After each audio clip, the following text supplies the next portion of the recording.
Mesdames et messieurs, bonsoir. Bienvenue donc à cette nouvelle séance de l'Unipop Histoire et j'ai le plaisir d'accueillir Monsieur Grégoire Kaufmann. Bonsoir. Ravi de vous accueillir. Merci d'avoir accepté notre invitation. Donc Grégoire Kaufmann, vous êtes historien, vous enseignez à Sciences Po Paris. Vous êtes spécialiste des droites radicales et vous êtes déjà venu à l'Université populaire d'histoire. Vous vous en souvenez sans doute pour une intervention consacrée au Front National ou Rassemblement National, comme on dit maintenant. À l'époque, c'était le Front National, exactement. Vous avez publié, justement, sur tous ces sujets, une biographie d'Édouard Drumont, donc publiée aux éditions Perrin en 2009, biographie qui a reçu le prix du livre du Sénat. Et puis, vous avez publié chez Flammarion en 2019, Hôtel de Bretagne, une famille française pendant la guerre et l'épuration. C'est justement le sujet de votre intervention de ce soir. Donc, à vous la parole. Et encore une fois, merci d'avoir accepté notre invitation. Merci de votre accueil. Merci de votre accueil. Je vais essayer d'expliquer un petit peu la genèse de ce livre. Je tenterai aussi de parler de son accueil dans la ville de Quimperlé, puisque c'est un livre dont l'action se déroule à Quimperlé. Et c'est intéressant aussi de voir comment un livre, par rapport à sa réception, peut aussi changer des représentations à l'intérieur d'une ville de 10 000 habitants dans le Finistère Sud. Sachant qu'en fait, moi j'ai écrit aussi ce livre sous le regard des Quimperlois. Les Quimperlois, c'était important pour moi parce que toute ma famille maternelle est originaire de Quimperlé et que précisément ce livre visait à explorer un épisode ténébreux de l'histoire familiale. Et il était évidemment question pour moi ensuite d'aller recueillir la mémoire des Quimperlois. Donc j'ai été souvent à Quimperlé, mais avant ça, je voudrais simplement essayer de parler de la manière dont je me suis mis au travail. Moi, j'avais pas travaillé spécialement sur les années noires, l'occupation, l'épuration. Un petit peu quand même quand j'étais en mémoire de maîtrise. À l'époque, on disait un mémoire de maîtrise. J'avais travaillé sur les journalistes collaborationnistes actifs à Paris pendant l'occupation, et notamment sur la presse antisémite pro-hitlérienne, et essayer de montrer comment cette presse avait fait pression sur le gouvernement de Vichy pour adopter des mesures de plus en plus radicales contre les Juifs. Et je m'étais un peu intéressé à l'épuration aussi, puisque tous ces journalistes-là ensuite avaient été jugés et condamnés, pour la plupart d'entre eux. Et j'avais donc quand même une maîtrise au moins de la bibliographie, de ce qui s'écrivait sur cette période qui m'a toujours intéressé. Mais moi, j'avais travaillé beaucoup plus sur l'histoire de la fin du 19e siècle, puisque j'ai passé des années à travailler sur Édouard Drumont. Édouard Drumont, qui était donc le père fondateur de l'antisémitisme français à la fin du 19e siècle et qui avait publié La France juive en 1886, le grand best-seller des années 1880. Et donc j'ai tenté dans cette thèse de restituer l'itinéraire de ce polémiste halluciné qui avait inventé en gros l'antisémitisme moderne et qui avait lancé des scandales comme le scandale de Panama ou l'affaire Dreyfus. Donc ça, c'était un long travail de thèse, parfois pénible et souvent répétitif, parce que le discours anti-juif répète souvent la même chose. Et donc j'ai passé toute une partie en fait, de ma jeunesse, on va dire, à travailler sur ce personnage-là. Donc j'ai ensuite travaillé sur le Front National. Les droites radicales et leur évolution et leur histoire, évidemment, il y avait un lien de causalité entre mon sujet de thèse et ensuite mon intérêt pour l'histoire du Front National, parce qu'il y avait évidemment des liens qui unissaient sur plusieurs générations un certain nombre de politiques, de polémistes, de publicistes. Et c'est vrai qu'il est venu aussi un moment où j'en ai eu un peu assez de travailler sur l'extrême droite, en fait. Il y a un moment où on a atteint une sorte de degré de saturation. Et surtout, après avoir travaillé sur le Front National, au début, on est assez passionné, une sorte de fascination un peu révulsée pour ce parti. Et puis, on commence à rencontrer, parce que j'ai fait aussi des documentaires historiques pour la télé sur le Front National, on commence à rencontrer tout ce petit monde, on commence à comprendre un peu leur histoire. Et puis très vite, quand on continue à travailler sur eux, il y a un moment aussi où on a un sentiment de saturation, quoi. Et j'en avais assez travaillé un peu sur tous ces enjeux-là, l'extrême droite. On est toujours un peu ensuite enfermé dans son sujet, enfermé dans sa niche et dans sa spécialité. Et c'est à ce moment-là que j'ai commencé à vouloir explorer une autre histoire. C'est venu en fait d'un projet de film documentaire, encore une fois, avec mon ami Emmanuel Blanchard, avec lequel j'avais déjà réalisé mes films documentaires consacrés à l'histoire du Front National. On avait envie de parler de la France de l'après-guerre. Et on avait envie de proposer un film documentaire sur ces années, disons 1944-1950, ces années durant lesquelles la France sort de l'occupation. Mais on ne peut pas dire en même temps qu'elle est en paix, même si évidemment il n'y a plus la guerre, mais en même temps c'est une société travaillée par la violence, par la vengeance, et c'est une société aussi qui souffre parce qu'il y a la pénurie, le rationnement, il y a une violence sociale qui s'exerce. C'est une société très dure, en fait, cette société de l'après-guerre. Et on avait envie de raconter cette France-là, quoi. Cette France qui essaye de se reconstruire, et c'est compliqué. Il y a aussi des luttes politiques qui sont présentes. Et l'idée, c'était un peu d'essayer de savoir si notre thèse marchait. La thèse, c'était de dire, après la guerre continue. C'était d'ailleurs le titre du documentaire, c'était ça, c'était France après la guerre, 1945-1950, après la guerre continue. Donc il fallait traiter à la fois l'épuration, c'est-à-dire l'épuration politique, comment le châtiment des collabos, pas forcément à l'échelle des grands personnages qui avaient été jugés en cour de justice, mais plus sûrement la petite collaboration de village, la collaboration de voisinage, et savoir un petit peu comment ça s'était passé, les dénonciations, etc. Ça, c'était juste un pan du film, mais il était aussi question de traiter plein d'autres enjeux, notamment le rationnement, la pénurie, les camps américains en Normandie, enfin les camps militaires américains en Normandie, et puis aussi une dimension qu'on ne prend pas assez souvent en compte, qui est aussi la permanence, voire la résurgence de l'antisémitisme dans cette France-là, puisqu'en fait, il y a aussi c'est un problème qui s'invite un peu dans le débat public, puisque les victimes de l'organisation économique qui essaient de récupérer leurs biens sont en but à des organisations professionnelles qui font des manifestations antisémites à Paris en 1947, ce genre de choses que la mémoire collective a un peu occultées et qu'on voulait un peu comprendre dans le film. Et pour illustrer l'épuration sauvage, alors j'aime pas trop ce terme puisque il a été souvent utilisé par des historiens idéologiquement très proches d'une forme d'anticommunisme et qui visait un peu à décrédibiliser et à délégitimer l'épuration en disant qu'elle avait été forcément sauvage et tout. Donc c'est un terme un petit peu connoté. Et je préfère parler, moi, d'épuration extrajudiciaire, c'est-à-dire qu'il y a eu, à la libération des exécutions sommaires, et ensuite il y a eu l'épuration légale qui a pris le relais, et il y a eu les procès que l'on connaît, etc. Mais cette épuration extrajudiciaire, voilà, elle concerne un laps de temps assez court, et on avait envie de l'illustrer. Mais comment l'illustrer? Parce que quand on fait un film, il faut retrouver, si possible, des témoins. Bon, on était en 2016-2017, il y avait encore pas mal de témoins. On a pu rencontrer par exemple des anciens du STO, le service de travail obligatoire. On a pu rencontrer des anciens résistants communistes. On a pu aller rencontrer aussi des femmes qui nous racontaient cette période compliquée. Comment illustrer l'épuration à l'échelle d'une petite ville ou d'un village? L'idée, c'était essayer de comprendre, essayer de trouver des sources, des documents, des archives audiovisuelles, si possible des témoins. Et c'est là que je me suis souvenu que dans ma propre famille, il y avait une histoire dont on parlait un petit peu en fin de repas, à la fin des baptêmes ou des communions. Il y avait cette histoire qui s'invitait un peu à table, dans des ambiances un peu avinées parfois, on sentait une sorte de tension. Et cette histoire, elle disait la chose. Moi, elle était fragmentaire pour moi. Ce que j'en savais, c'est ce que savait toute ma famille et mes cousins et mes cousines, en fait, en quelque sorte. C'est que mon grand-père maternel, Pierre Brunerie, avait participé au moment de l'épuration à des exécutions sommaires. Il y aurait eu un collabo qui aurait été tué. Mais je ne savais pas du tout son nom, je ne connaissais pas cette histoire-là. Et on disait que le meilleur ami de mon grand-père, un certain Louis Rivière, qui était l'industriel de Quimperlé, auquel appartenaient les fonderies Rivière, qui était un personnage influent dans cette petite ville-là, aurait trempé dans cette histoire-là. Et que mon grand-père serait venu en aide à ce copain, que moi-même je connaissais, puisque ma famille était très proche des rivières. Je parle des rivières parce que je vais continuer à en parler.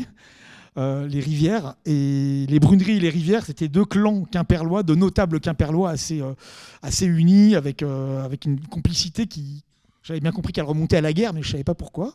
Je savais que Rivière était prétendument lui aussi un résistant, mais je n'avais pas plus d'informations à ce sujet-là. Et j'avais donc évidemment envie d'en savoir un peu plus, sachant que mon grand-père, il y avait cette figure de grand-père. Il est décédé en 1978, donc moi j'avais 4 ans, je ne l'ai pas connu. J'ai juste ce souvenir de ce grand-père un peu malade, un peu allongé sur le canapé dans le salon de Quimperlé.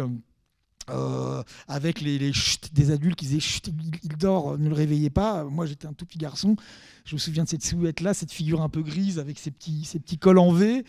Et donc, mais en même temps, c'est un personnage, c'est la figure du commandeur. C'était un personnage extrêmement respecté dans la famille. Dans Quimperlé, c'était le grand chef de la résistance à Quimperlé, Pierre Bonnery. Il y avait derrière lui tous les banquets des anciens du maquis, toute cette un peu ce folklore avec les médailles. Ma grand-mère, que pour le coup j'ai bien connue, qui avait son képi de caporal et qui allait comme ça porter les drapeaux quand il y avait des commémorations autour des victimes de la résistance. Et puis le 11 novembre et tout. Et il y avait donc cette forte mémoire de la résistance par rapport à mon grand-père et aussi à ma grand-mère qui avait elle-même été résistante. Voilà, je savais qu'il avait été un personnage important dans la résistance locale à Quimperlé. Quimperlé, c'est une petite ville à 14 km de Lorient. C'est une très jolie petite ville avec une architecture médiévale, avec des petits canaux un petit peu partout comme ça. C'est une ville très agréable. C'est une petite ville qui était assez somnolente avant la guerre et qui vivait sa vie entre tourner à la fois vers la campagne maritime et à la fois vers l'intérieur des terres, où c'est un monde rural assez rude. Et qui est une petite ville qui connaissait le développement de certaines petites industries, des boîtes de sardines, et également par exemple justement les fonderies Rivière, qui était l'un des premiers employeurs de la ville et qui était là depuis la fin du 19e siècle. C'est une famille, les Rivière, qui avait fondé cette fonderie. Donc voilà, donc moi je me dis tiens, c'est intéressant, je pourrais essayer d'aller un peu fouiller dans cette histoire familiale pour illustrer le film en fait, pour savoir s'il n'y a pas des archives. Et puis je vais commencer par aller voir ma tante Armelle. Ma tante Armelle, il faut savoir que mes grands-parents ont eu 5 enfants. Ma mère est la 3e, née en 1943. Armelle est née en 1940. Et puis, entre les deux, il y a Annick qui est née en 1941. Et ensuite, ils ont eu 6 enfants, mais eux, ce sont les 3 premiers nés durant la guerre. Et donc, je demande conseil à ma mère en me disant tiens, est-ce que tu pourrais m'en dire plus sur cette histoire d'épuration avec l'histoire du grand-père et tout.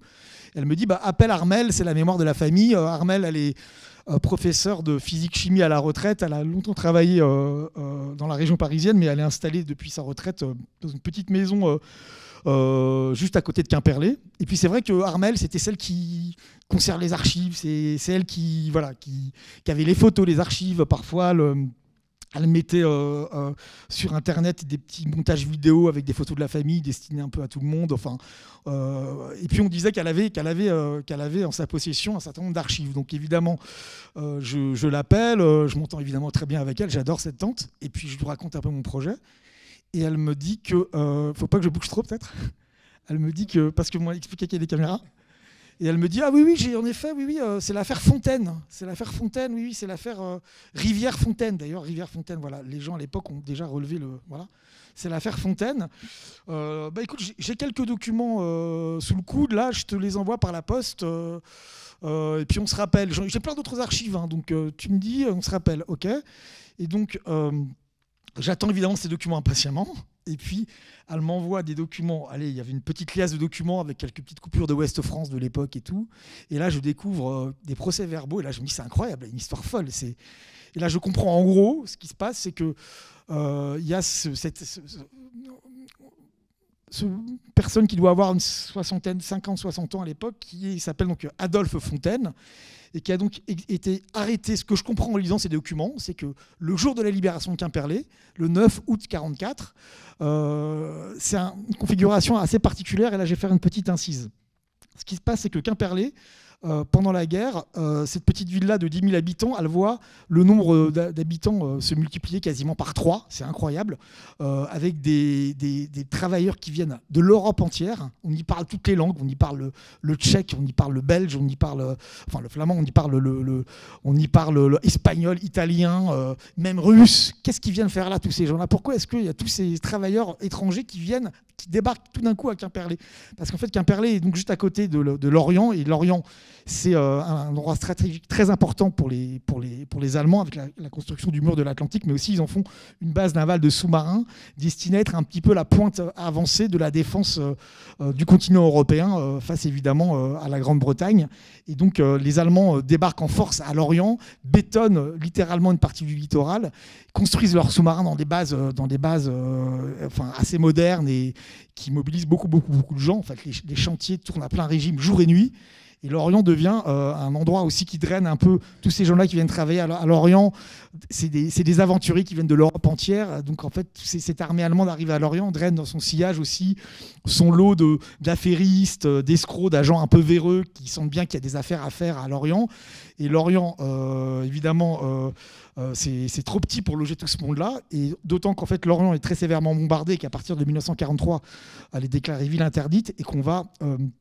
on va décider que Quimperlé deviendra la cité dortoir de tous les travailleurs qui sont pour l'organisation TOD, parce qu'il s'agit de l'organisation TOD qui emploie tous ces gens-là sur la base de Lorient. Et donc les gens de l'organisation TOD vont aller à Quimperlé, où il n'y a plus un seul mètre carré disponible, on s'entasse dans des gourbis.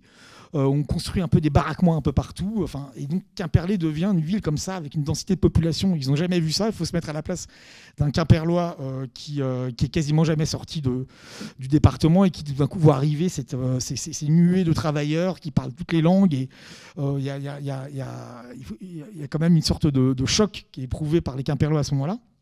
Et donc... il y a cette place stratégique très importante, et puis il y a une résistance qui se développe, et il y a des mouvements qui commencent à essaimer, notamment dans l'arrière-pays quimperlois. Ça, c'est pour brosser à grands traits un petit peu la situation, pour vous expliquer ce qui se passe au moment du 9 août 1944, quand les maquis ont combattu avec l'armée allemande, etc. Et les Allemands, il y a la percée de la branche qui fait que les Américains arrivent, et donc il y a une sorte de prise en tenaille comme ça. Donc les Allemands en catastrophe quittent Quimperlé pour aller rejoindre la base maritime de Lorient. Certains partiront en bateau ou en sous-marin pour essayer de s'échapper aux Alliés. Et donc ils laissent Quimperlé, qui est entouré par les maquisards, commandé par mon grand-père et un autre résistant, le commandant Loyer. Les maquisards qui entourent la ville et qui vont fondre au départ du dernier fourgon allemand, ils vont fondre sur la cité et ils vont libérer la cité, mais sans mener un seul combat. Et puis, on pourrait penser qu'il allait y avoir beaucoup d'exécutions sommaires, parce qu'il y avait quand même pas mal de collaborateurs aussi à Quimperlé, mais dans la ville même de Quimperlé, il n'y a qu'un seul mort, qu'une seule personne qui est exécutée, c'est ce fameux Adolphe Fontaine. Qu'est-ce qui lui arrive à Adolphe Fontaine? C'est qu'il est chez lui le matin, il est en train de se raser. Alors, qu'est-ce qu'il faisait à Quimperlé, cet Adolphe Fontaine? Il n'est pas du pays, contrairement à Rivière, à Brunerie, lui, il n'est pas du pays. Adolphe Fontaine, il vient de la Manche, et en plus, il travaille avec l'armée allemande, puisqu'il est traducteur. Comme il a été prisonnier pendant la guerre de 14-18 en Allemagne, il sait parler allemand.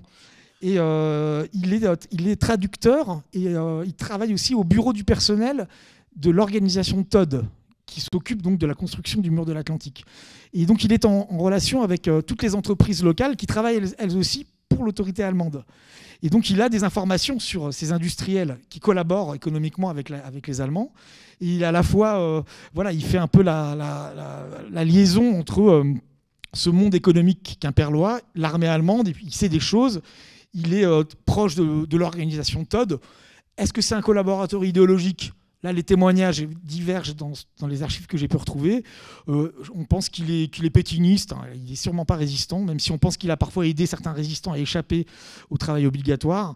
Bref, c'est quelqu'un qui est à la fois étranger à la ville, qui en sait trop, et qui, ce 9 août 1944, doit peut-être se demander ce qui va lui arriver. Il habite dans une petite maison qui appartient à Louis Rivière, parce que la maison a été réquisitionnée. Elle appartient à Louis Rivière, l'industriel, ami de mon grand-père. Et ce 9 août 44, il y a d'ailleurs des problèmes de voisinage entre eux. Et ce 9 août 44, Louis Rivière donc, se rase, il entend qu'on tambourine à la porte, il est avec son petit-fils aussi. C'est un petit-fils qui est là, qui a 6 ans. Il est important parce que je vais essayer de retrouver sa trace après à ce petit-fils. Il avait 6 ans en 44, il pouvait être encore en vie au moment où je faisais mes recherches, quoi, ce petit garçon.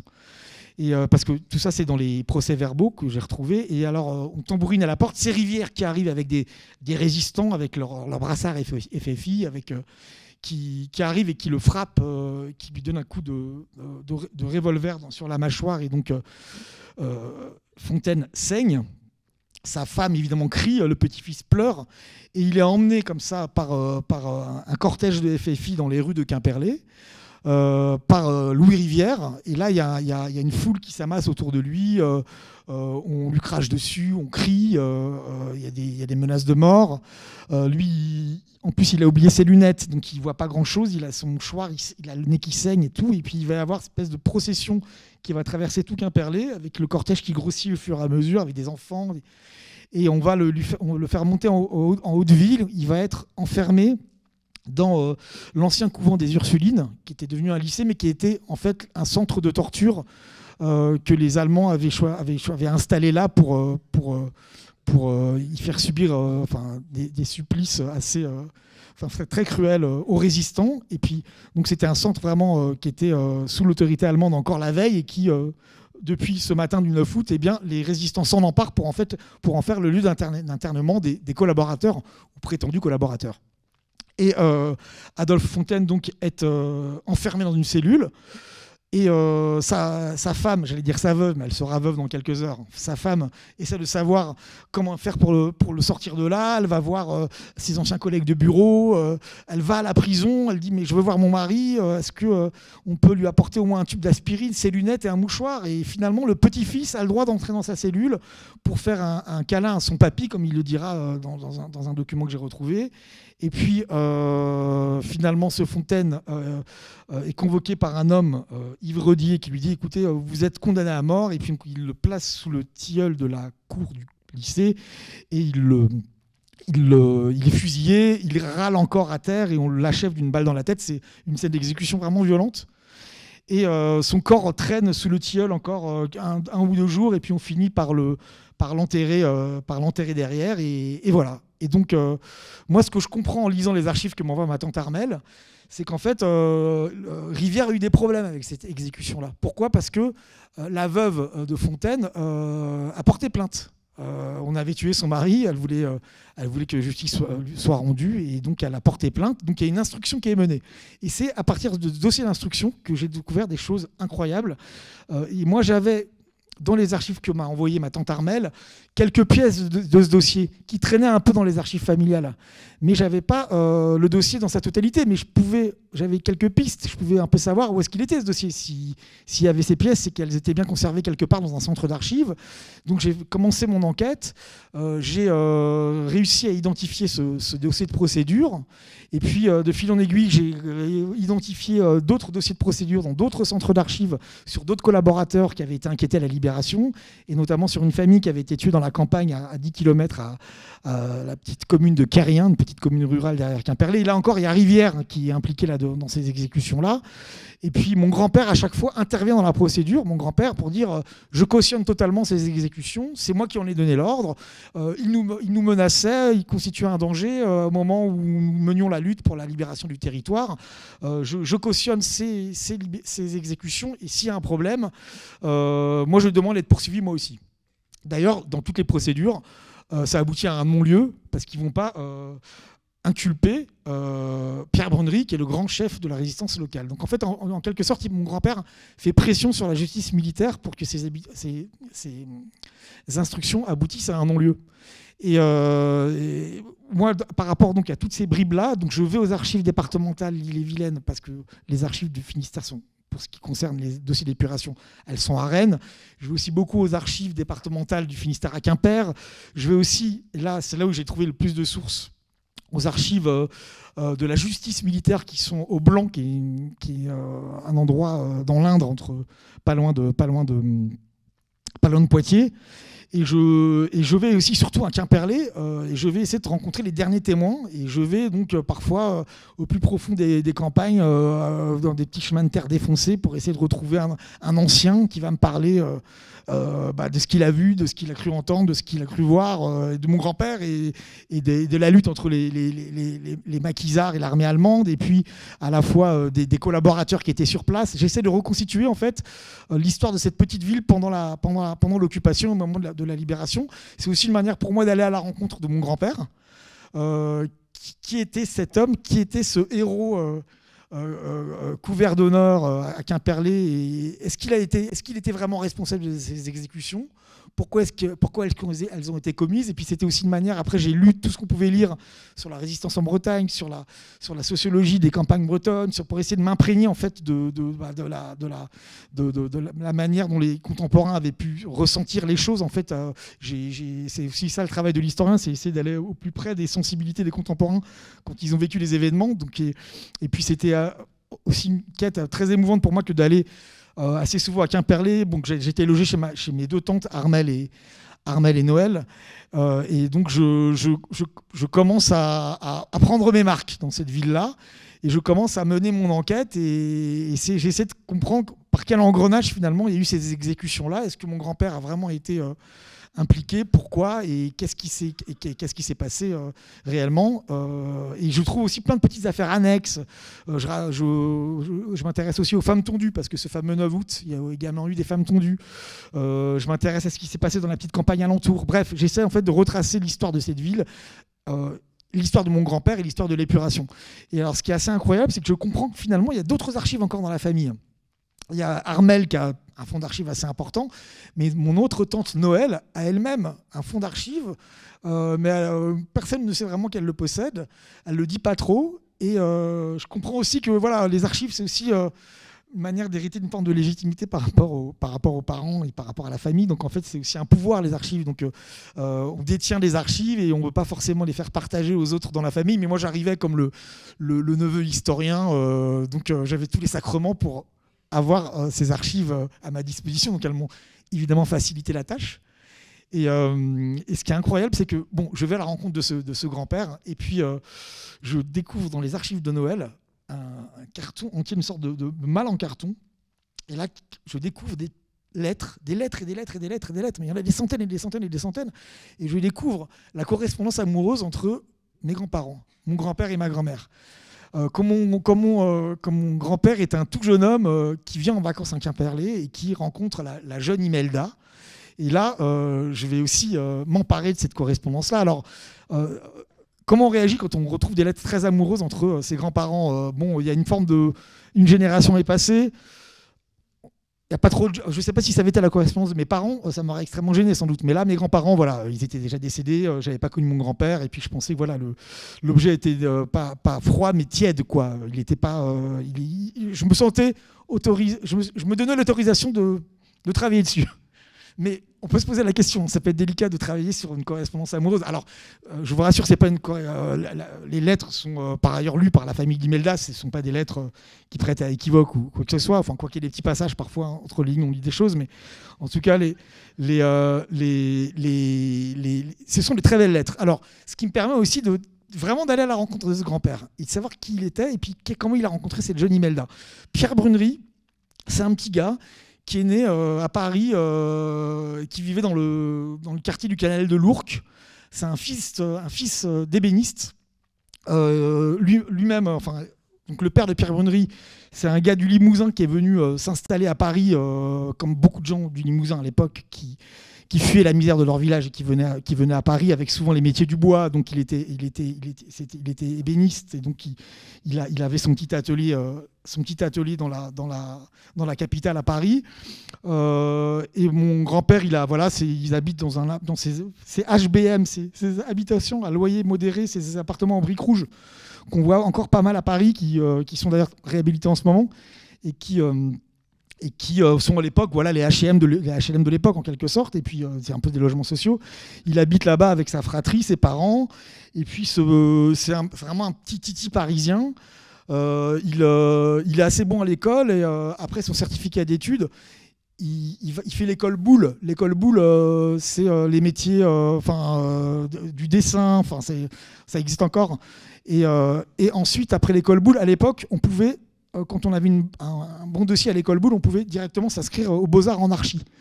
Et donc, il fait architecte. Il arrive aux Beaux-Arts, il fait architecte. Et voilà. Mais par ailleurs, il travaille aussi un peu comme ébéniste pour financer ses études, payer aussi les études de ses frères.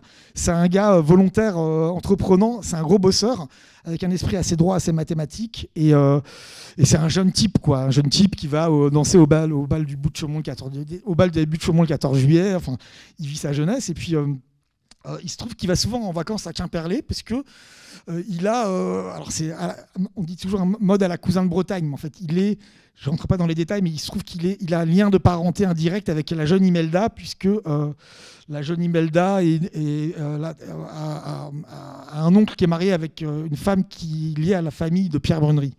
Puisque la famille de Pierre Brunerie, voilà. En fait, Pierre Brunerie, sa propre mère vient de Locunolé. Locunolé, c'est un petit bled à côté de Quimperlé.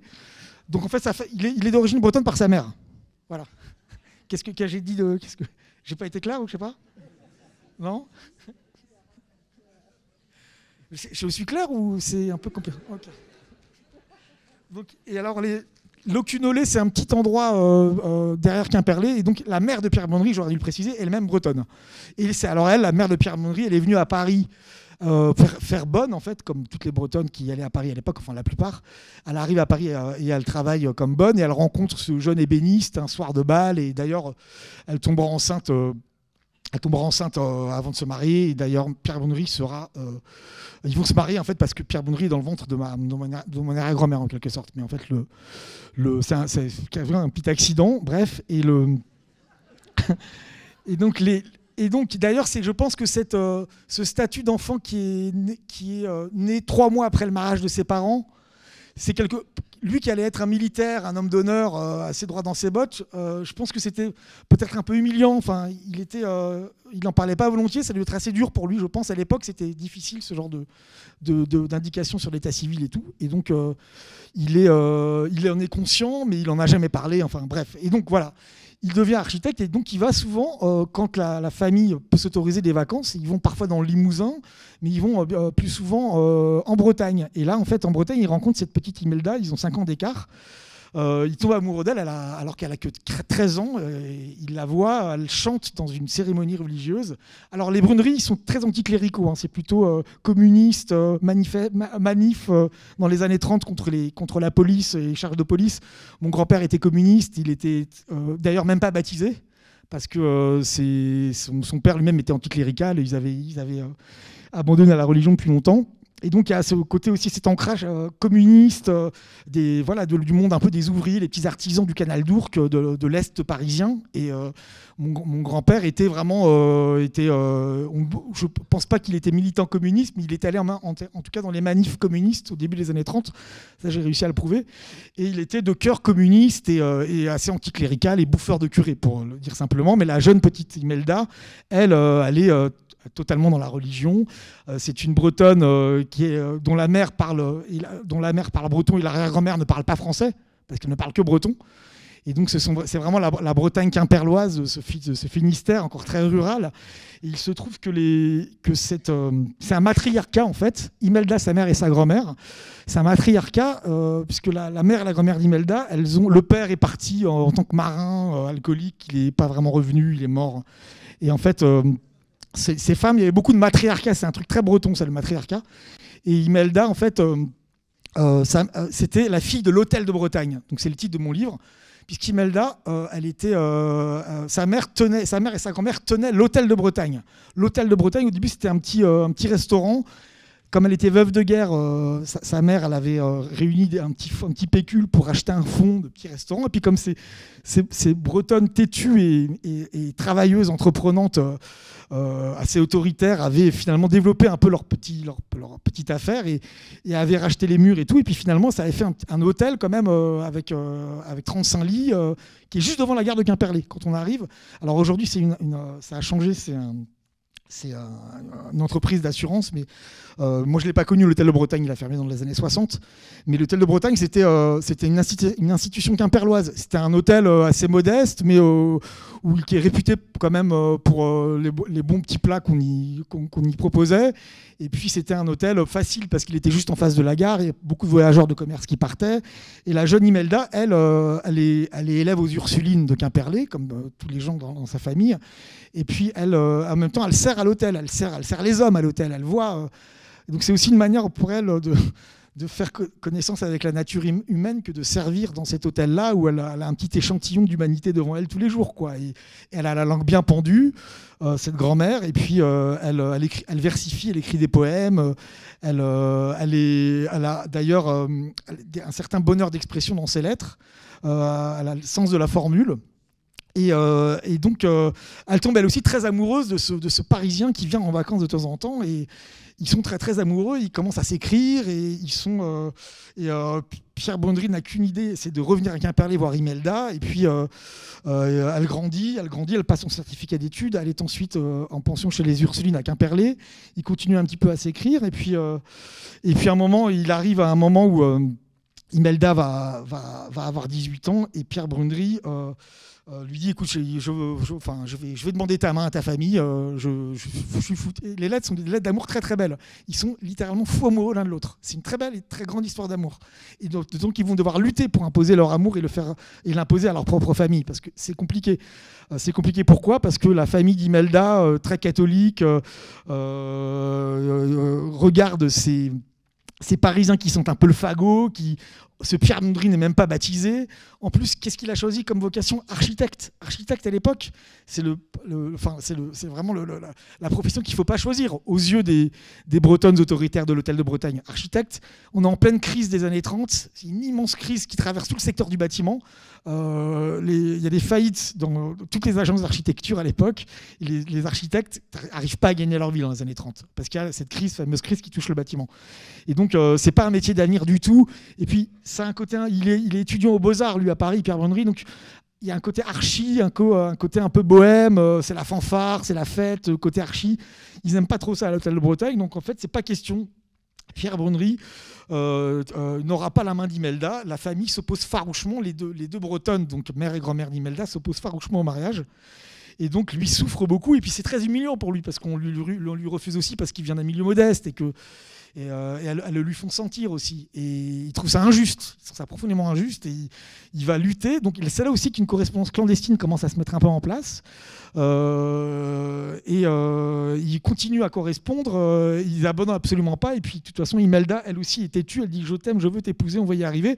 Et finalement, voyant que leur fille continue dans cette volonté de mariage, les deux Bretonnes de l'hôtel finissent un petit peu par céder, mais elles disent bon, alors il y a deux conditions. On veut bien que tu épouses Pierre Brundry, on n'est pas contente, mais il y a deux conditions. La première, c'est qu'évidemment, il faut qu'il aille voir un curé et qu'il se fasse baptiser. Hors de question que tu épouses un mécréant. Et la seconde, c'est qu'il ne va pas rester faire archi, c'est pas possible.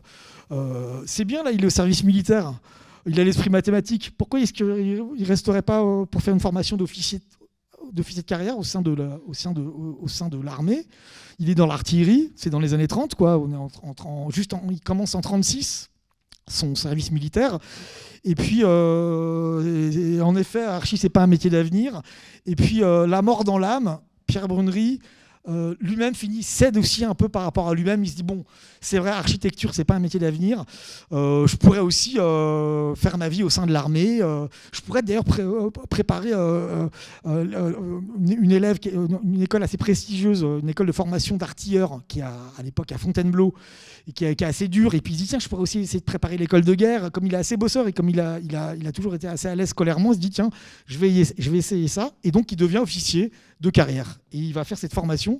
Il est reçu premier dans son école d'ailleurs d'artilleur à Fontainebleau. Il est très très bon, c'est super. J'ai aussi retrouvé ses dossiers militaires aux archives militaires de Vincennes.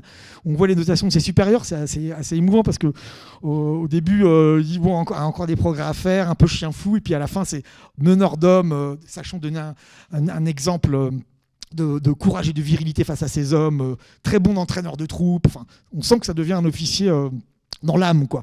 Et puis c'est aussi quelqu'un qui aime commander, qui est très aimé aussi de ses hommes et qui finalement s'adapte totalement à cet avenir qu'il s'est choisi, celui de devenir artilleur et officier.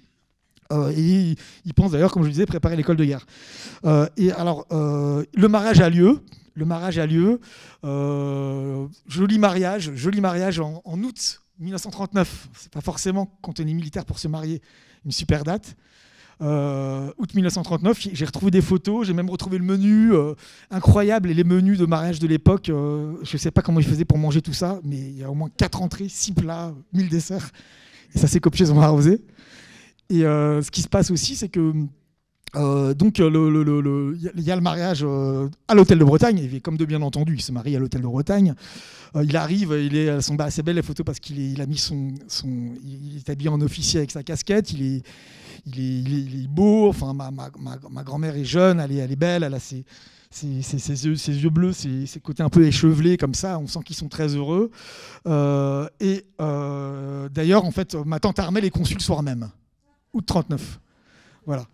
Et donc, c'est assez facile à calculer puisque je vois aussi Parrain, elle est née en mai 40, elle le dit elle-même. Et d'ailleurs, en fait, j'ai retrouvé aussi une correspondance sur la fameuse nuit de noces. Après, la correspondance, elle est plus vue par la famille. Donc là, on a des informations peut-être plus précises. Mais ça reste quand même... bon. Et donc, ma tante Armelle est conçue ce jour-là. Et puis, c'est très bien, mais août 39, c'est quand on est officier, là, on sent aussi... J'essaie de restituer ça un peu aussi dans le bouquin. C'est on sent la menace qui monte, on sent le danger là, qui est en train de se faire jour, dont les officiers sont évidemment conscients. Il y a eu la crise de Munich. Il y a eu, on sent la montée des tensions à l'échelle internationale. On sent qu'on va sans doute vers la guerre, quoi. Et donc, à l'hôtel de Bretagne, on veut se convaincre qu'on va en remettre ça, quoi. On pensait que la guerre de 14, c'était la der des der. Et non, on sent que là, août 39, là, c'est la marche à la guerre, quoi. En septembre 39, la guerre est déclarée. La guerre est déclarée, mais là va s'installer ce moment de la drôle de guerre, c'est-à-dire que jusqu'au printemps, il ne se passe pas grand-chose. Et mon grand-père, elle est intéressante la correspondance aussi, parce qu'il est cantonné face aux frontières de l'Est, là, et il essaie d'occuper le temps, il essaye de trouver des activités à faire à ses hommes, il organise des tournois, il va dans la campagne essayer de trouver du bétail pour la popote, il essaie de faire des choses, et puis bon, il attend, il a envie d'en découdre aussi, il dit mais moi je suis un officier, il a aussi envie d'aller au feu, quoi. Et ce qui est intéressant aussi, c'est que ce qui se passe tout d'un coup, c'est qu'il y a l'offensive éclair en mai 40. La guerre commence enfin. Il l'attendait, hein, il trépignait presque pour que ça commence enfin. Et là, j'ai eu de la chance. J'ai réussi à retrouver aux archives départementales, aux archives militaires de Vincennes, tout le journal de régiment, en fait, de son régiment d'artillerie, pour essayer de savoir ce qu'il avait fait au jour le jour. Et j'ai retrouvé, alors je revois aussi des actions, les prouesses accomplies par mon grand-père au moment de l'offensive allemande. En fait, je le vois dans les combats, quoi, parce que le journal du régiment raconte ça. Et il y a aussi des lettres qu'il envoie à ma grand-mère aussi pendant qu'il est en train de se battre. Et on sent aussi ce qui est intéressant par rapport à cette campagne, c'est qu'il y a une sorte de lieu commun qui voudrait que finalement l'armée française en 40 n'ait pas combattu avec assez de courage, qu'on était défaitiste, que les Allemands de toute façon étaient supérieurs techniquement, numériquement, et ils avaient une aviation qui de toute façon faisait qu'on allait perdre la guerre, etc., etc. Et quand on voit les officiers de base comme mon grand-père qui ne rêvent que d'en découdre, et on voit sur le terrain vraiment les trésors d'héroïsme en fait sur le terrain, ils ont envie d'aller en découdre, mais ils reçoivent des ordres et des contre-ordres. On sent vraiment, en lisant à l'échelle d'un régiment comme ça d'artillerie, qui est un régiment en plus très moderne, qui était considéré comme un meilleur régiment d'artillerie de l'armée en 40, on sent qu'en fait, la défaillance, elle vient d'en haut, quoi. Elle vient de l'état-major, en fait. On n'arrête pas de leur demander de reculer. Et puis il y a aussi cette fameuse, quand ils sont pris en étau, parce qu'ils sont propulsés dans la plaine belge, et puis il y a la percée des Ardennes, et tout d'un coup, ils sont vraiment encerclés, et on sent ça dans le journal de régiment, et ils sentent que l'espace se réduit de plus en plus, et donc ils filent vers Dunkerque, il va participer évidemment à l'évacuation de la poche de Dunkerque, il va il va rejoindre l'Angleterre après avoir mené des combats, parce qu'en fait, comme lui, c'est un artilleur, donc il fait ses plans un peu mathématiques pour viser les positions ennemies. Et puis on sent vraiment des soldats dépités de ne pas avoir pu combattre, alors qu'ils ne veulent qu'avancer. On leur demande tout le temps de reculer, et surtout quand à Dunkerque ils vont devoir détruire toutes leurs armes. Enfin, pour eux c'est très pénible. Et donc il y a cette période où il va de Dunkerque en Grande-Bretagne, où il va rester une semaine en Grande-Bretagne, mais la guerre continue. Ils reviennent en France, et là c'est la défaite, c'est la débandade, c'est l'exode. Et là, ils vont reculer de plus en plus, et puis il va finir pas loin de Bordeaux d'ailleurs. Il va finir avec son régiment, et puis les premiers Allemands à moto arrivent dans le village, et c'est fini. Alors, ce qui se passe aussi, c'est que mon grand-père, elle, pendant ce temps-là, ma grand-mère, elle est à l'hôtel de Bretagne, elle a vu tous les réfugiés qui arrivaient de Belgique, qui aussi passent par la Bretagne, elle essaie de loger les réfugiés belges. Enfin, c'est compliqué, elle a eu très peur pendant la drôle de guerre parce qu'elle n'avait pas de nouvelles, et elle ne sait pas trop en plus. Ce qui se passe aussi, c'est qu'elle accouche en mai 40, en pleine offensive allemande, elle n'a aucune nouvelle de son mari. Et donc Armelle est né, et mon grand-père ne sait même pas qu'il a une petite fille, quoi. Et d'ailleurs, ces hommes le taquinent en disant tu es le père d'un enfant inconnu. C'est-à-dire qu'en fait, il ne sait pas le sexe de sa fille, mais il sait que sa femme est sans doute née, mais il ne sait pas du tout qu'elle s'appelle Armelle, et il ne sait pas comment ça s'est passé, mais parce on est en plein pendant l'offensive. Et donc, elle est restée à l'hôtel de Bretagne. Les premiers régiments allemands vont commencer à s'installer. Alors, l'hôtel de Bretagne, il va être littéralement occupé par les Allemands. Toutes les chambres sont réquisitionnées. Il y a tous les officiers de l'organisation TOD qui arrivent. Il y a la Wehrmacht, mais il y a aussi la FEL gendarmerie qui va vraiment s'occuper du service du maintien de l'ordre à Quimperlé. Et puis, en attendant, mon grand-père, lui, qu'est-ce qu'il fait ? Il va rejoindre l'armée d'armistice. Il va être cantonné à Toulouse, parce que les Allemands autorisent encore Vichy à avoir une petite armée un peu symbolique, qui a plus d'armes et qui a plus de pouvoir du tout, mais voilà, il y a encore quand même un petit corps d'officiers qui continue, et ils sont en zone sud évidemment, et donc lui il est à Toulouse, et puis c'est là qu'il va commencer à faire de la résistance. En fait, lui, sa résistance elle vient vraiment au début de son immersion dans les milieux militaires. C'est pour ça qu'il sera à l'ORA, l'organisation de la résistance armée. Ils étaient d'ailleurs au début assez pétinistes, mais pas mon grand-père. Ça, j'ai bien compris que dès le début, il n'était pas pétiniste, mais c'était des officiers un peu pétinistes qui petit à petit vont rejoindre la résistance, etc. Ils étaient proches de Giraud, du général Giraud, pendant longtemps.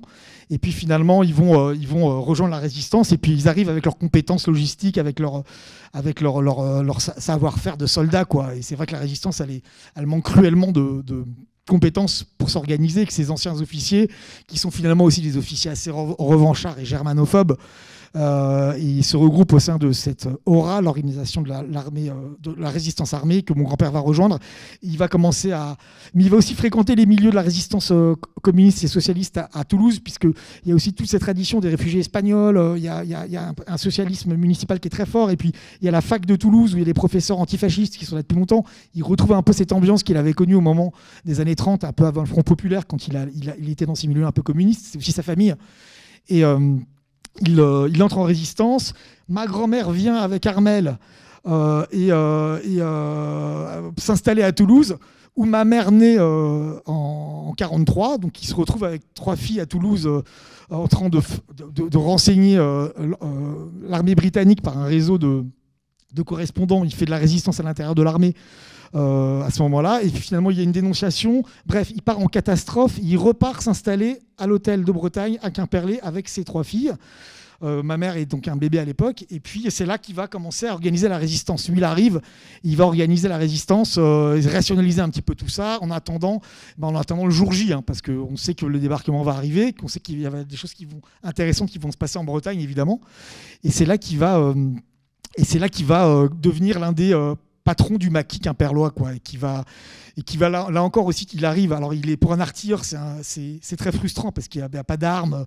Il ne s'agit plus de faire la guerre selon les méthodes qu'il connaît lui, mais c'est plus une guerre d'embuscade avec les petits chemins creux, les haies, tout ce bocage breton qui autorise aussi de surprendre l'ennemi. Il va s'adapter au terrain aussi. Il va créer des petits camps autour de Quimperlé, des camps de résistants. Et encore une fois, il est très apprécié de ces hommes et il prend des risques aussi. Il est dénoncé. Alors aussi, parfois, il circule. Difficile de savoir aussi, quand on est historien. Le résistant, par nature, il dissimule ses activités, c'est-à-dire il est dans la clandestinité, donc il laisse pas de traces derrière lui. Donc parfois, je dis, mais là, qu'est-ce qu'il fait? Il est allé à Rennes, qu'est-ce qu'il est allé faire à Rennes? Il est allé, à un moment, il va à Paris. Alors je comprends que c'est pour aller rencontrer ses chefs de l'ORA, ses supérieurs de l'ORA, mais parfois, je perds un peu sa trace. Je me dis, mais voilà, je sais pas exactement à quel moment il revient à Quimperlé, pourquoi il repart, mais en gros, il reste à Quimperlé pour organiser la résistance. Il va aussi travailler avec les maquis communistes qui sont dans l'arrière-pays, là, du côté de Quérien. Et au moment du débarquement de juin 1944, là, c'est vraiment tous ces maquisards. Il y a la grande montée au maquis. Ils montent au maquis. Et là, il y a des combats très violents qui vont survenir à ce moment-là. Et d'ailleurs, très vite, les maquisards vont être débordés par la puissance de feu de l'armée allemande. Et on va d'ailleurs demander à ces jeunes types de rentrer chez eux parce qu'on n'a pas de quoi les habiller, on ne peut pas les nourrir, on ne peut pas les armer. Et donc finalement, on voit aussi que il y a presque une forme aussi d'amateurisme, que cette résistance, elle est fragile, elle est très vulnérable. Ils ont face à eux une armée allemande qui sont bien plus efficaces. Et puis surtout, les Allemands ont des informateurs, il y a des règlements de compte, il y a en effet des collaborateurs, il y a aussi une méfiance qui s'installe. Et puis là, Quimperlé, l'ambiance devient vraiment étouffante. Hein. Il y a ces dénonciations de voisinage. Il y a aussi une figure que j'ai réussi à exhumer, qui est celle de Walter Rübsam. Alors Walter Rübsam, c'est le petit Klaus Barbie local, en gros. Il a littéralement traumatisé les Quimperlois. Il est encore présent dans la mémoire quimperloise. Ma grand-mère, qui était assez séductrice, disait toujours le beau Walter. Elle l'avait croisé. Moi, j'ai retrouvé des photos de lui. C'était en effet un type qui avait une belle prestance, un regard clair. Ce Walter Rübsam, qui était feldgendarme, en fait, lui, avant la guerre, il était publicitaire à Stuttgart.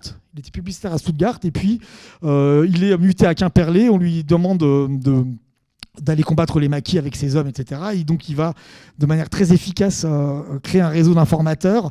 C'est un homme à femme. Il a avec lui un harem de jeunes bretonnes qui le tiennent aussi au courant des agissements de la résistance, qui font un peu agent double, etc.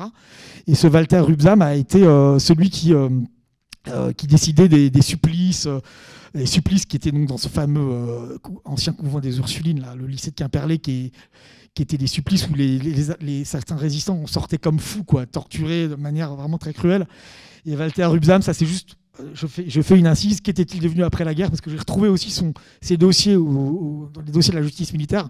Donc j'ai su un peu ce qu'il était devenu. Walter Rübsam, en fait, il a réussi à s'échapper. Au moment de la poche de l'Orient, paf, il est reparti. Il a été arrêté par les Alliés dans la forêt noire en Allemagne. Il a été arrêté. On l'a reconduit à Rennes pour qu'il soit jugé. Donc là, il y a des interrogatoires et là, il essaie de s'expliquer. Il sent que ça chauffe un peu pour lui parce qu'il a quand même pas mal de morts sur la conscience. Et Walter Rübsam, en fait, un soir de Noël 1947, il simule un mal de ventre, il va à l'infirmerie et il s'échappe. Peut-être même avec la complicité d'une de ses maîtresses quimperloises qui serait venue à Rennes pour l'aider à s'échapper. Et là, il revient en Allemagne, il retrouve sa femme et ses 3 enfants. Et qu'est-ce qu'il fait? Il reprend son métier publicitaire à Stuttgart.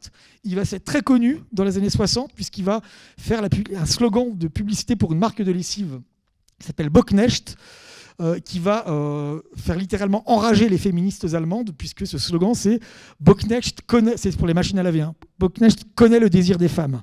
Donc il va y avoir, il va se rendre célèbre un peu avec ce slogan-là, et puis il va mener une belle carrière de publicitaire, avec toujours ce côté très séducteur qu'il avait toujours eu, et il va mourir tranquillement chez lui en 1986. Les résistants de Quimperlé essaient de demander son extradition. Ils savent où il est, ils ont même son adresse. Mais le problème, c'est que c'est en zone américaine. Et quand on est en pleine guerre froide, les Américains veulent plus extrader les criminels de guerre qui sont dans leur zone à l'époque. Parce que la priorité, c'est évidemment la menace soviétique. Donc en fait, les démarches n'aboutissent à rien. Et les résistants quimperlois aimeraient bien qu'il revienne rendre un peu compte de ses actes pendant l'occupation. Il va tranquillement finir sa vie en famille à Stuttgart.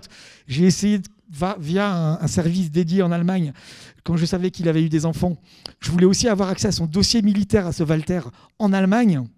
Et pour ça, il faut avoir l'autorisation de la famille. Ce n'est pas le cas en France, mais en Allemagne, pour avoir l'autorisation d'accéder à un dossier de militaire allemand pendant la Seconde Guerre, il faut que les ayants droit donnent leur accord. Et je voulais aussi, évidemment, essayer de trouver ses descendants. Ça aurait été ultra intéressant pour moi de retrouver, je sais pas, des photos de famille, des albums de famille. Et je me dis, il avait forcément eu des petits-enfants. Ici, il a eu 3 enfants. Et donc, il y a un service dédié en Allemagne qui s'occupe de la recherche de ces descendants-là. Et donc, j'entre en relation avec ce service. Et une dame très gentille me dit qu'elle va faire les recherches pour que j'ai l'autorisation de consulter le dossier et pourquoi pas rencontrer les membres de la famille s'il y en a. Elle réussit à retrouver un petit-fils qui a manifesté en fait, dans sa réponse son opposition totale et à ce que je le rencontre et à ce que je consulte le dossier. Donc, j'en ai pas su davantage. Voilà. Donc ça, c'est pour fermer la parenthèse Walter Rubsam. Donc, simplement, j'essaie aussi de laisser du temps pour qu'on échange. Simplement, ce qui se passe aussi, ce que j'ai aussi réussi à comprendre par rapport à cette violence de l'épuration, c'est qu'il y a ces règlements de compte qui surviennent et que très vite, en fait, aussi, les familles des collabos exécutés ne restent pas inactives et passives. Elles portent plainte. Il y a eu mort d'homme, elles demandent des comptes. Et donc ça, c'est le cas pour la famille Fontaine. Et il y a également, c'est également le cas pour une famille d'agriculteurs extrêmement modestes, dans la campagne de Quérien. Il y a toute une famille qui exécutait les harnais par des maquisards qui arrivent un soir et qui exécutent toute une partie de la famille parce qu'on disait qu'ils travaillaient un peu avec les Allemands. Mais alors pour eux, c'est difficile de prouver ce qu'on leur reproche. C'est difficile d'administrer la preuve du fait qu'ils aient collaboré. Bon, quoi qu'il en soit, à chaque fois, mon grand-père est quand même un peu inquiété par ces affaires-là parce qu'il est obligé d'intervenir dans les dossiers, parce qu'il est interrogé. Il est convoqué à Rennes, on lui dit, bon, alors qu'est-ce qui s'est passé? Et puis finalement, il dit, écoutez, moi, je demande d'être poursuivi moi aussi. Je suis totalement responsable de ce qu'ont fait mes hommes. Et notamment sur l'affaire Rivière, ça va être un peu compliqué pour lui parce que la veuve de Rivière est une femme qui est très énergique. Et elle a vraiment envie de faire condamner Louis Rivière. Et en fait, Louis Rivière, il a fait exécuter Fontaine parce que Louis Rivière, ça j'ai retrouvé ça dans les archives allemandes, il a travaillé avec la marine allemande en fait de l'Orient. Il fournissait des pièces de fonderie à la marine allemande de l'Orient, membre du mur de l'Atlantique et tout. Donc il était littéralement compromis avec. C'était un collaborateur économique. Et au dernier moment, en juin 1944, il a rejoint le maquis. Mais bon, c'était vraiment un résistant de la dernière heure. Et donc, mais en même temps, quand il a rejoint le maquis, c'était un type qui était bagarreur à Quimperlé. C'était un type qui avait une forme de courage physique. Il a fait montre d'un vrai courage physique dans le maquis. Mais quand on rejoint le maquis en juin 1944, on prend des risques quand même. On peut être un résistant de la dernière heure, mais juin 1944, c'est le moment où ça chauffe. Donc, certes, la plupart, ils ont pris le maquis à ce moment-là, mais c'était compliqué ça, de se dire qu'on prenait le maquis à ce moment-là. Et donc, il a accompli un peu des coups de main contre l'armée allemande à Quimperlé. C'était aussi un chasseur de bécasses, donc il connaissait bien les forêts autour de Quimperlé. Et donc, ce qui se passe, c'est qu'il avait une dent contre Fontaine parce qu'ils avaient un problème de voisinage par rapport à une affaire de chien qui a volé dans la gamelle de l'autre et tout. Il y avait déjà eu des bagarres entre eux. Il sait très bien que Fontaine a des informations sur ses activités de collaborateur économique. Donc, il fait disparaître un témoin gênant, en gros. C'est ça ce qui se passe. Et en fait, tout en prétendant que Fontaine était un collabo, etc. Et puis mon grand-père, finalement, les gens de l'hôtel de Bretagne, c'était le Haut-Quimperlé, c'est les pauvres. Et le Bas-Quimperlé, c'est là où il y a les rivières, c'est là où il y a les beaux hôtels particuliers en granit et tout. Et le Haut-Quimperlé, c'est la ville populeuse, c'est la ville des Estaminets, c'est la ville à côté de l'hôtel de Bretagne, derrière la gare. C'est d'ailleurs assez étrange parce que c'est souvent l'inverse, la ville haute est souvent la ville des bourgeois et la ville basse, celle des pauvres. Et là, il se trouve que c'est l'inverse. Et qu'en fait, Louis Rivière, il a ce très bel hôtel particulier dans la ville, enfin j'exagère un peu, une très belle maison dans la ville basse. Et il se trouve que ça tombe bien, il se propose aussi à donner toute une partie de la maison à mon grand-père à la Libération. Donc en fait, mon grand-père va venir s'installer avec toute sa famille dans cet hôtel. En fait, finalement, mon grand-père va devenir un notable quimperlois grâce un peu au parrainage de Louis Rivière, en fait. Et puis Louis Rivière, il a pas mal de réseaux. Donc mon grand-père, il a combattu au moment la poche de l'Orient, c'est-à-dire ça a duré très longtemps jusqu'au printemps 45 pour libérer l'Orient. Donc lui, il continue le combat après la libération. Ils vont donc être placés autour de la poche de l'Orient et ils vont tirer au canon sur les maisons de l'Orient et les immeubles de l'Orient pendant des mois. Et donc ils vont détruire en partie l'Orient. Et mon grand-père qui est architecte, là, après avoir détruit l'Orient, il disait toujours, après l'avoir détruit à coups de canon, je l'ai reconstruit, quoi. C'est-à-dire qu'en fait, des gros chantiers lui ont été confiés aussi grâce à l'intermédiaire de Louis Rivière, qui avait ces réseaux-là.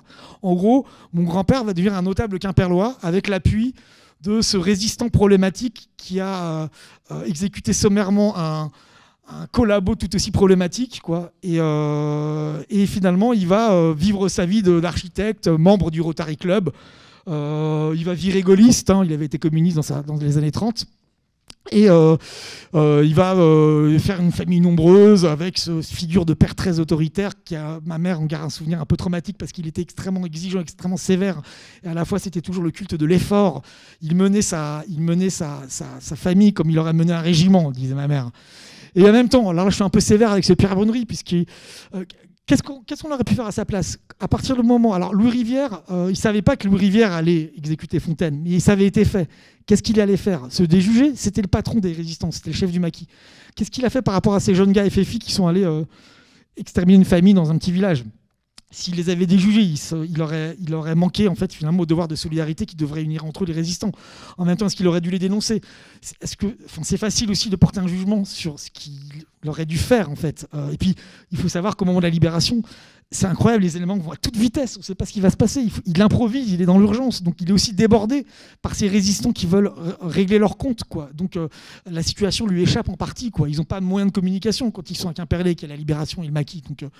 Donc il a choisi de commettre un parjure devant la justice militaire pour couvrir ces hommes.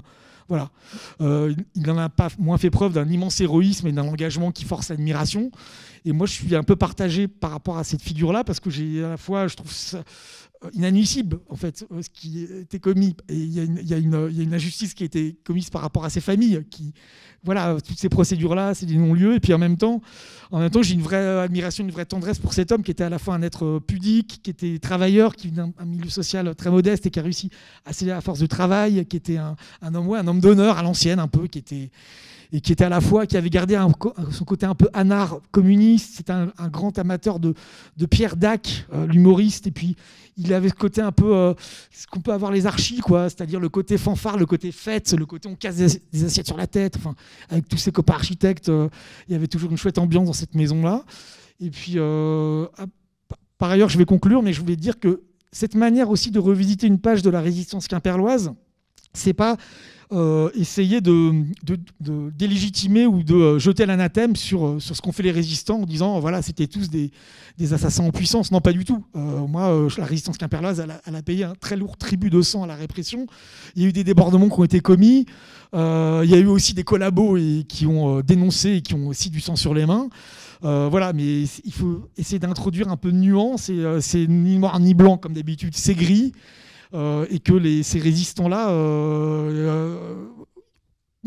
rappeler les excès qu'ils ont commis n'est pas une manière de minorer leur immense héroïsme au regard de la situation à laquelle ils étaient confrontés, quoi. Donc ça a pu être interprété parce que j'ai eu parfois des questions où bien, par exemple, il y a un site d'extrême droite qui a dit ouais, c'est bien, c'est un livre qui pour une fois va dire que le résistentialisme, ils ont assassiné des gens à la libération, voilà. Donc voilà, c'est un discours qu'on entend à l'extrême droite aussi.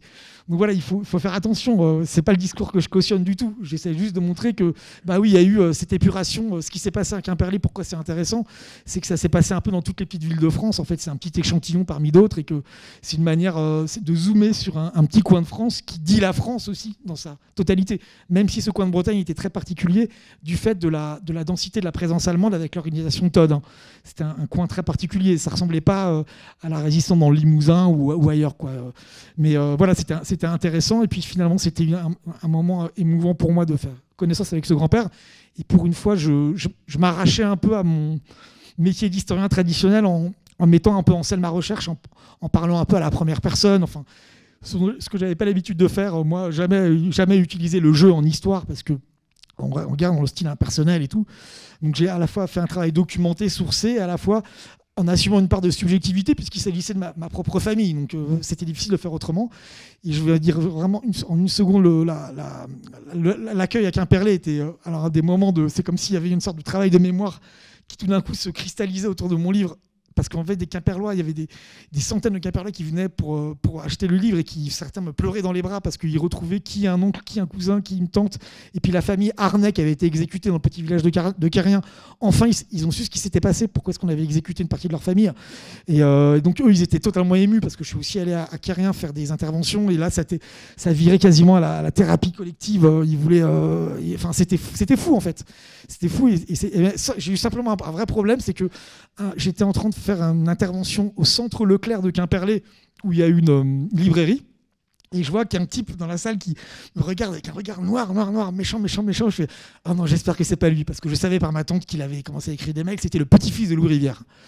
Et là, il m'a ailé avec violence, quoi, en me disant c'est pas possible, mon grand-père avec lequel j'avais chassé la bécasse, s'il n'était pas comme ça, c'est des mensonges tout ça. Et en même temps, c'était triste parce que j'avais un peu détruit l'image qui s'était fait fantasmer de son grand-père et tout. Et donc j'ai essayé d'entamer un dialogue avec lui, mais ça n'a pas été possible. Donc je lui ai envoyé toutes les sources que j'avais retrouvées sur son grand-père, parce que son grand-père, moi, c'était un ami de la famille. J'avais pas de raison de m'en prendre à lui, à l'industriel Louis Rivière.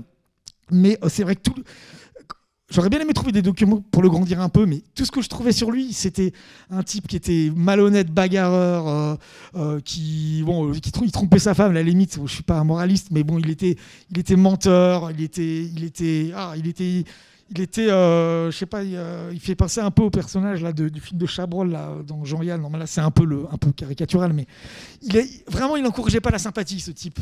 Voilà. Et donc, j'ai pas pu essayer. Même, je voulais essayer d'introduire la nuance. Ouais, alors oui, il était courageux au maquis. Bon, d'accord. J'avais du mal à trouver autre chose.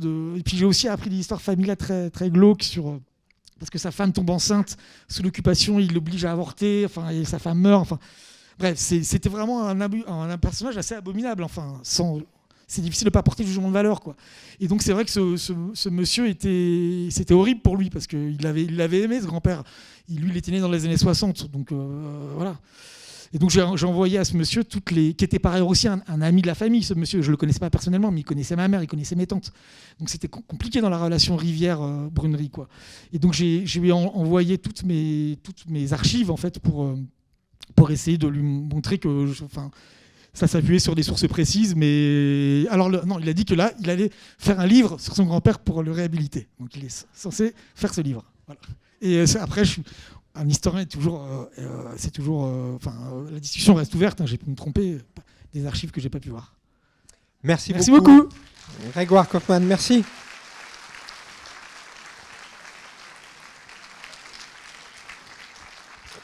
Merci beaucoup. Alors, on a un petit temps pour des questions ou des réactions, sachant qu'il y aura tout à l'heure la signature du livre Hôtel de Bretagne. Alors, est-ce qu'il y a des questions ou des réactions ?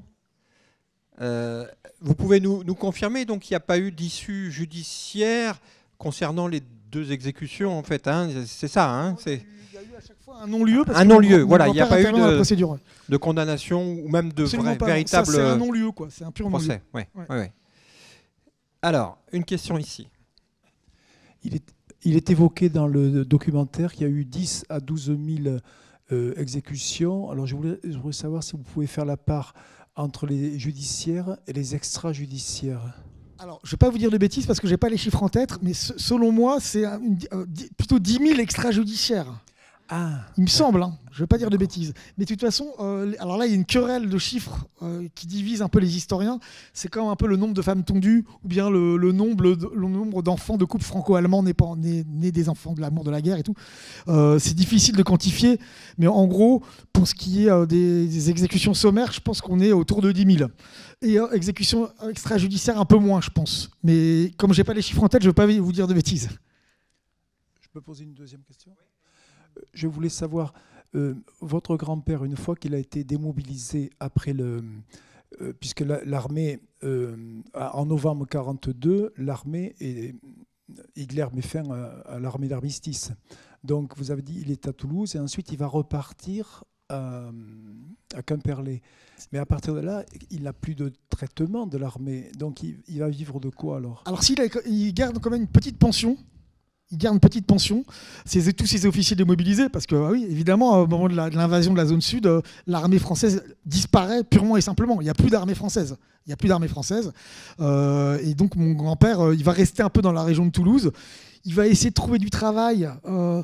Il va essayer de trouver un travail pour aller diriger une sorte de station de ski dans les Alpes. J'ai une correspondance qui dit ça. Je crois qu'il fait des petites piges en tant qu'archi. Et surtout, il finalise son diplôme d'archi. Parce qu'il lui manquait encore un module. Alors, il réussit parce que la guerre est venue. Et, enfin, il n'avait pas fini ses études d'archi quand il avait dû rejoindre l'armée.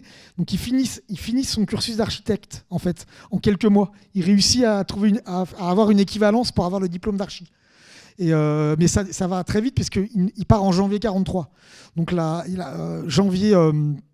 novembre 42, janvier 43. Donc voilà. Donc il est comme beaucoup d'officiers démobilisés, quoi. Mais il continue évidemment à renseigner la résistance à ce moment-là. Alors, d'autres questions, réactions? Oui. Oui, s'il vous plaît. Quel conseil donneriez-vous à quelqu'un qui veut examiner, comme vous dites, une zone grise de sa famille?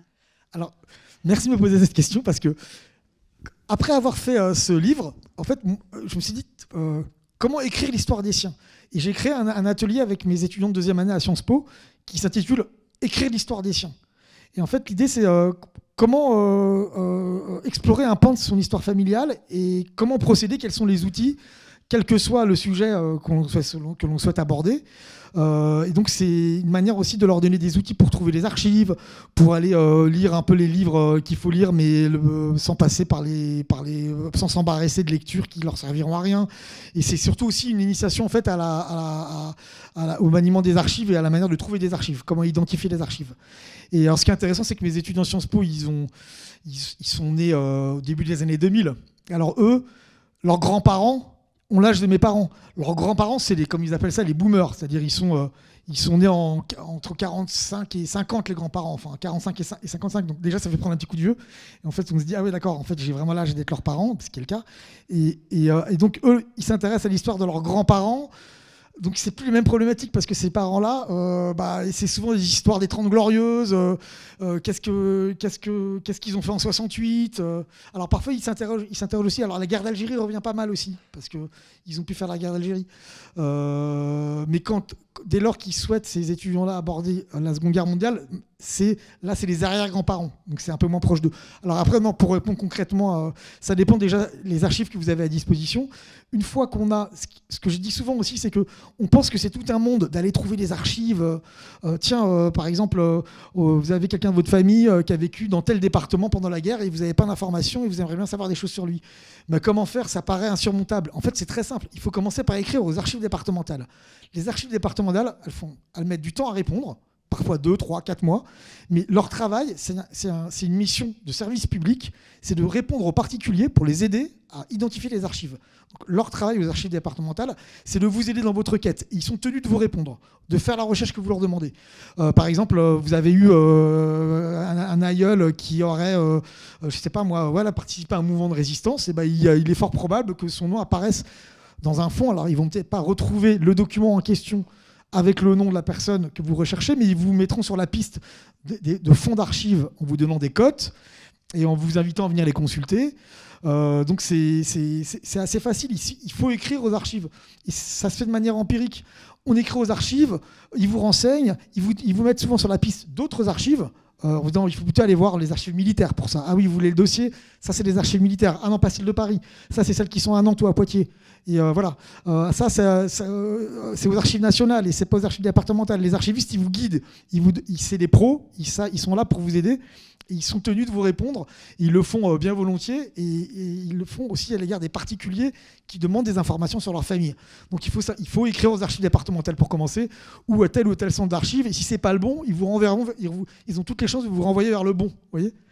Et puis, il faut aussi savoir ce que vous avez, par rapport aux correspondances que vous avez, autant de détails, autant d'infos, et qu'il faut essayer de croiser avec ce que vous retrouverez aux archives départementales. Mais moi-même, sur mon propre grand-père, c'est incroyable, toutes les archives le concernant que j'ai trouvées dans les archives départementales et dans les archives militaires. Au-delà des archives privées familiales, j'ai trouvé des trésors incroyables, puisque je suis allé dans les archives, quoi, tout simplement, et j'ai trouvé plein de choses sur lui, comme ça, quoi. Voilà. Alors, une autre question, réaction? Non, bah écoutez, merci beaucoup, Merci Grégoire infiniment. Kaufmann.